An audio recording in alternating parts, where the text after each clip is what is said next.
না, লিটন দাসের কথায় আমি আপনাকে বললাম যে ওনার অনেক দৃঢ়তা আছে ওনার কথাতে, এবং এই যে কনফিডেন্স আসলে খুব প্রয়োজন খেলাতে। তবে অতিরিক্ত কনফিডেন্স আবার সামটাইম ইট ফায়ার্স ব্যাক। আপনি ওই জায়গাটা থেকে চিন্তা করলে, আমি জানি না, লিটন দৃঢ়তার সাথে বলেছেন এবং আমি বিশ্বাস করতে চাই এবং আমি বাস্তবে দেখতে চাই লিটন যা বলেছেন তাই প্রতিফলন হচ্ছে।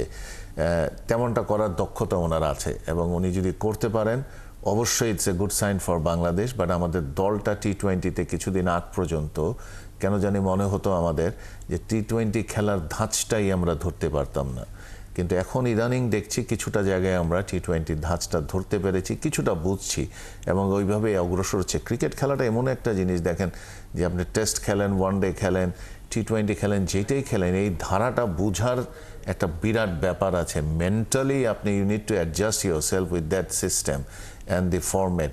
যখনই আপনি এটা পারছেন তখনই কিন্তু প্লেয়াররা আসছে, এবং আমাদের প্লেয়ারের স্বল্পতা থাকাতে পাইপলাইনে আমরা কিন্তু একই প্লেয়ারকে বিভিন্ন ফরম্যাটে দেখছি, আমরা কিন্তু পৃথকভাবে প্লেয়ার দেখছি না। আপনি যদি অন্যান্য বড় দেশগুলোর কথা দেখেন, তারা কিন্তু they have different player for different format. যদিও কিছু প্লেয়ার তো অবশ্যই কমন থাকে, বিরাট কোহলির মতন, সেই রকমটা ছাড়া অনেক প্লেয়ারই কিন্তু পরিবর্তন আছে। আমাদের সেই কি বলবো লাক্সারিটা নাই, আমরা একই প্লেয়ারের উপরে চাপ দিচ্ছি এবং তাদের যে রুটিন ওয়ার্ক, আপনি একটা ফর্মেট ছেড়ে আরেকটায় খেলছেন আর রেস্ট করারও সময় পাচ্ছেন, আমরা রিপ্লেস করার সময় পাচ্ছি না প্লেয়ারদেরকে, যে আপনি যেটা রোটেশন করবেন সেই জায়গাটাও কিন্তু আমরা অনেক জায়গায় ঢুকছি।